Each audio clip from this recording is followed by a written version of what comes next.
की उसी समय मृत्यु हो जाती है।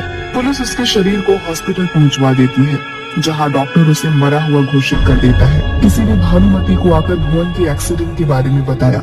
वह अपने बच्चों के साथ दौड़ती हुई हॉस्पिटल पहुंचती है, जहां भुवन को मरा हुआ देखकर भानुमति जोर जोर से रोने लगती है।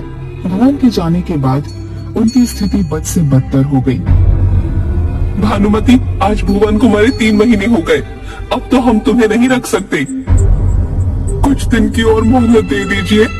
क्या होगा, रोज तुम्हारे यहाँ उधारी वाले गाली गलौज करते हैं। तुम आज किराया दो, नहीं तो घर खाली करो। आखिर में भानुमति बच्चों के साथ नानी के घर जाने का फैसला करती है।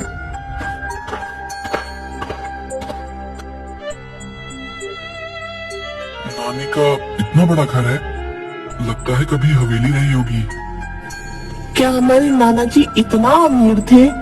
हाँ बेटा, लेकिन तेरे नाना जी के पिताजी और तेरे नाना कुछ काम नहीं कर सके और बेच बेच कर जिंदगी चलाई।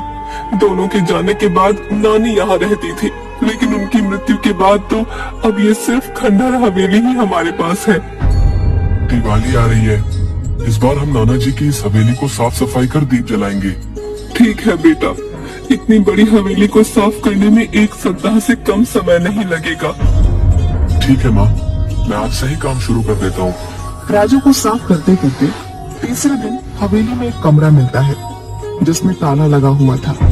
राजू आकर अपनी माँ से पूछता है, माँ, वो बंद कमरा जो पीछे है, उसकी चाबी कहाँ है?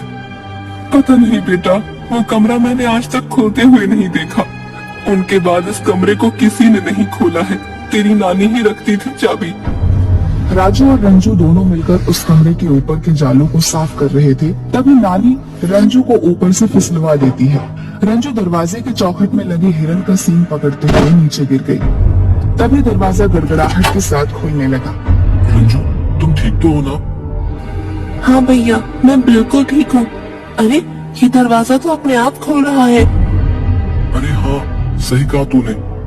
आओ चलकर अंदर देखते हैं। रंजू, तुम दौड़कर टॉर्च ले आओ, अंदर बहुत अंधेरा है। ठीक है भैया, मैं अभी लाई।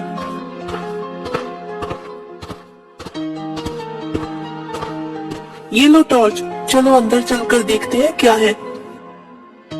भैया, बहुत अंधेरा है, मुझे तो डर लग रहा है। कोई भूत प्रेत ना हो। जितना जल्दी हो यहाँ से चलो। अरे क्यों डर रही है? और मुझे भी डरा रही है। चुपचाप मेरे पीछे चलती आओ। भैया, क्या है? तूने तो मुझे डरा ही दिया। वो देखो सामने क्या है। माँ जल्दी आओ। बाप रे, कितना सारा खजाना। अब तो हमारी बल्ले बल्ले हो जाएगी। अरे कहाँ हो तुम दोनों? कमरा कैसे खुला? इसमें तो ताला लगा हुआ था। माँ, कमरे में आओ, मैं टॉर्च दिखा रहा हूँ। देखो, इस कमरे के अंदर हमें क्या मिला है। शायद एक खजाना हमारे पुरखों ने जमा किया हो, ताकि हम लोगों का जब ऐसा दिन आए तो ये खजाना हमारे काम आए।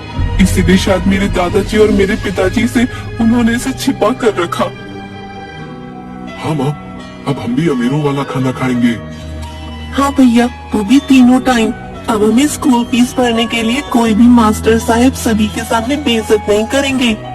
हम भी अब त्योहारों पर नए नए कपड़े पहनेंगे। मुझे भी फुल पैंट और शर्ट के साथ एक कोट लेना है। ठीक है, जो लेना होगा ले लेना। पुरानी खंडहर हो चुकी हवेली को इस दिवाली में रंग